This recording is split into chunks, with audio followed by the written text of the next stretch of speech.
So step one was the Roadster. The Roadster was high price and low volume, but there was still a lot more to do. So we thought, okay, we're going to make the Model S. About half the market wants a sedan and about half the market wants an SUV. Then going from the S and the X, we finally come to the final step in the master plan, which is a mass market, affordable car. It's been nearly 8 years since the Model 3 came out and changed cars forever. But now it's been dethroned by something just better in pretty much every way. Meet the new Model 3.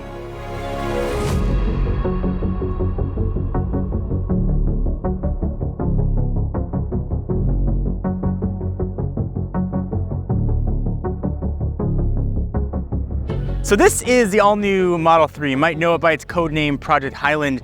There's a ton of new stuff here, but let me show you my 30 favorite things about the new Model 3. Tesla says this car is 50% all new, and I think where you see that 50% the most is right here in the front.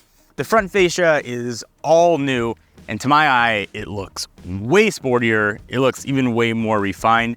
It might be just because it's newer. You're used to seeing the old Model 3 face so many times. To see something new looks really good. You'll be able to tell very easily that this is the new Model 3. Aside from that, the headlights are all new here as well. A couple things have been removed. We don't have fog lights anymore, and this is obviously vision only, so no ultrasonic sensors here as well. Around the back is the other spot where I think you'll see the newness, and I'll talk about color and tires and all that stuff here. But now it spells out Tesla. It kind of looks like some of the DIY kits that we've seen for the old Model 3. I don't think you notice a huge difference here on the back. If the letters weren't spelled out, if just the Tesla logo in the middle, you probably wouldn't be able to tell. I imagine that's why they spelled it out, so you can see the difference here. But there are some things if you know where to look. The taillights are different on both sides. Aside from that, nothing drastic. Taking the whole exterior of the car, it looks like a new version of the Model 3 because it is. But what that means is it looks more premium. It looks sportier. The biggest difference, I think, thing that I like the most, I think what makes it look sporty, these headlights. They're sort of more integrated into the front. And if you compare these headlights to the outgoing Model 3, look real big. These look like eyes with big baddie eyelashes. And here, I don't know if it's kind of almost smoked out a little bit too.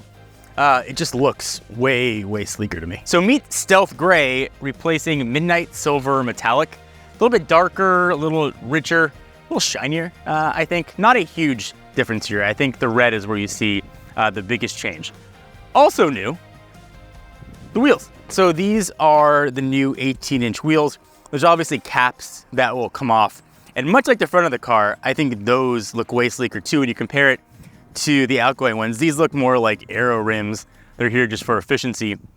The new ones obviously here for efficiency too, but they just, like everything else, just look a little bit better.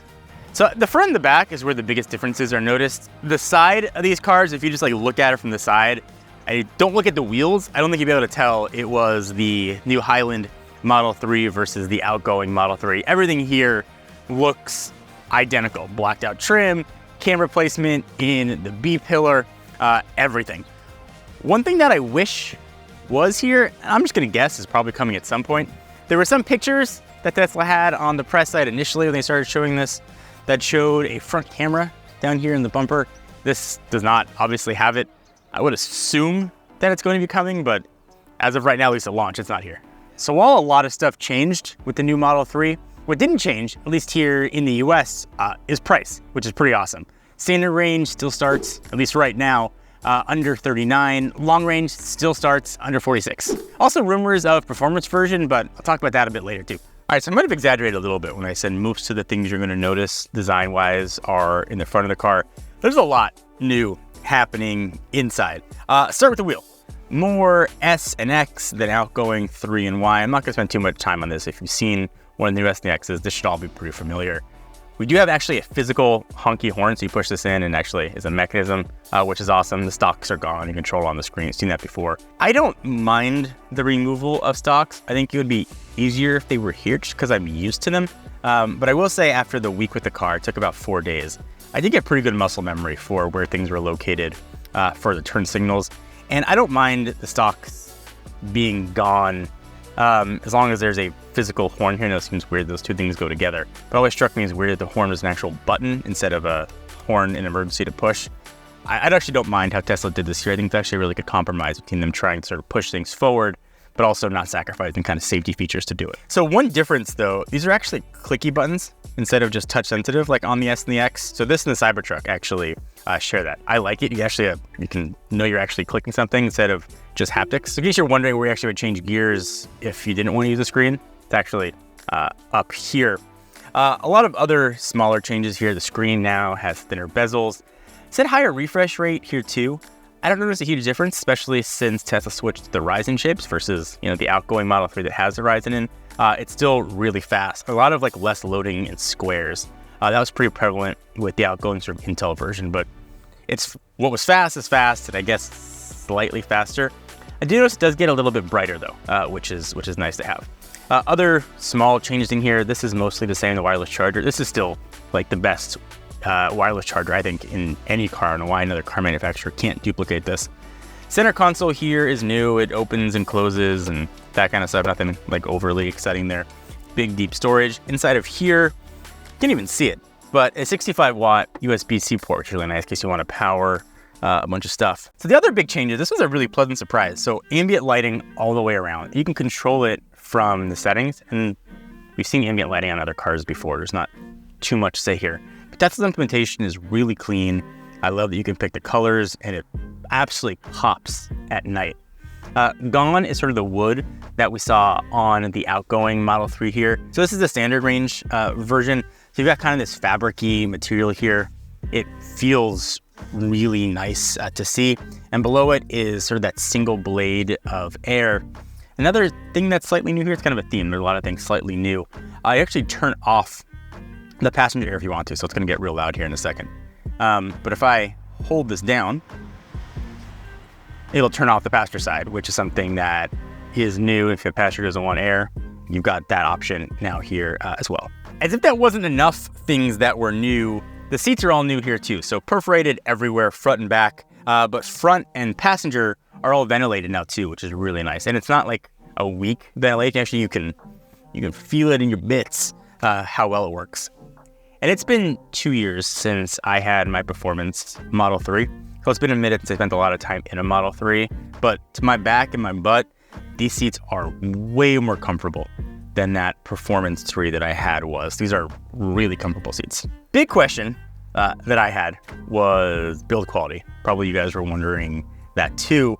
So I'm just gonna do like typical like build quality test. I'll walk around and show you guys, the panels, that kind of stuff, but just,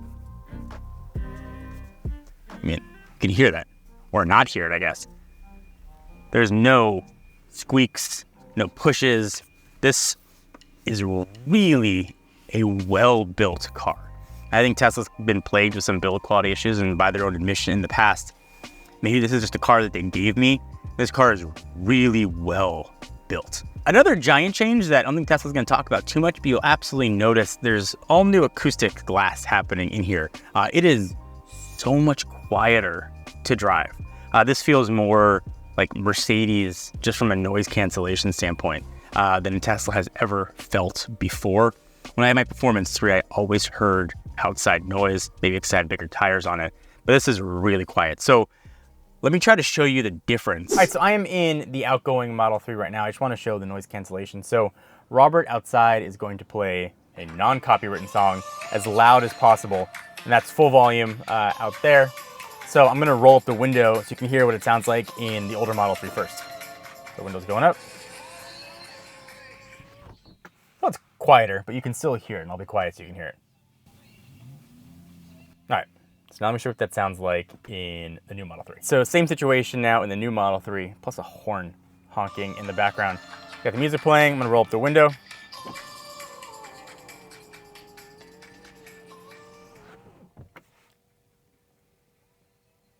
Like, I hope that's translating, but like pretty good. If you can't hear music blaring like 2 inches outside, you are not going to hear much road noise at all.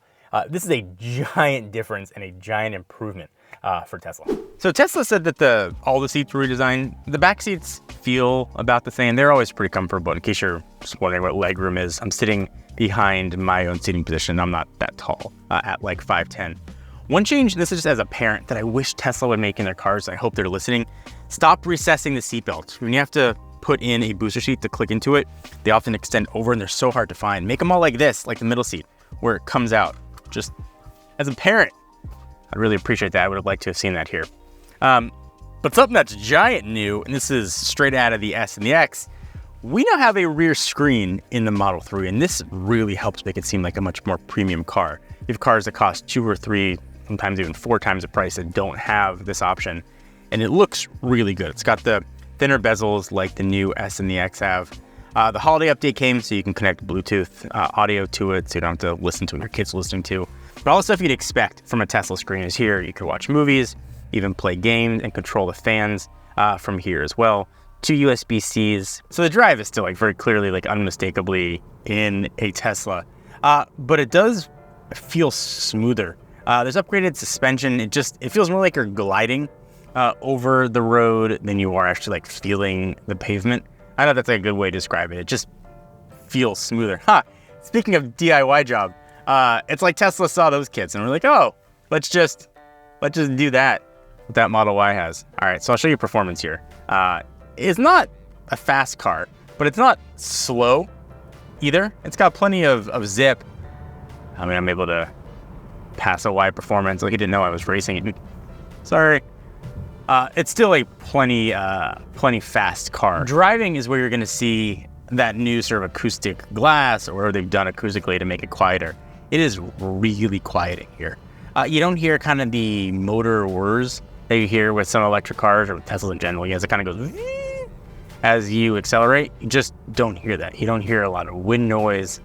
You don't hear a lot of anything in here except for your own hopes and dreams in your head. I know when I had my Model 3, and people have talked about it a lot, there are some issues with phone as key not always pairing and connecting. Tesla is trying to correct it, so the new Model 3 has improved Bluetooth and also ultra wideband. In my week, at least I had very small sample size, the phone key worked flawlessly though. For a sub $40,000 car, I think this is a screaming value. This has not only been fun to drive, it's been really cool to sort of see the new technology make its way to the Model 3. I do think kind of the big monkeys in the room, so to speak, is first, whenever the refreshed Model Y ultimately comes, that it's just the Y version of this, but also inevitably, I'm assuming, the performance version of the Model 3. I think that one, you're going to see huge differentiation. This already feels quick, it already feels fast. When you add in, I don't know if they're gonna plat it up or ludicrous it up or just underline dual motor, it's gonna be fast. And I loved driving my performance Model 3. I imagine it's going to be a better version of that. I've been thinking about this for like the whole week and how I would like describe it and how it kind of end the video. But I think everything about this car is just more refined. Tesla is not a new automaker anymore. The Model Y is like the best-selling car in the world. And this seems like an effort from a car company who knows what they're doing. From the drive to the looks to the technology, everything about this seems really refined. I was shocked at things that made its way into a $38,000 car. The screen in the back, if they didn't put that in, I don't think anybody would have complained, but it's here.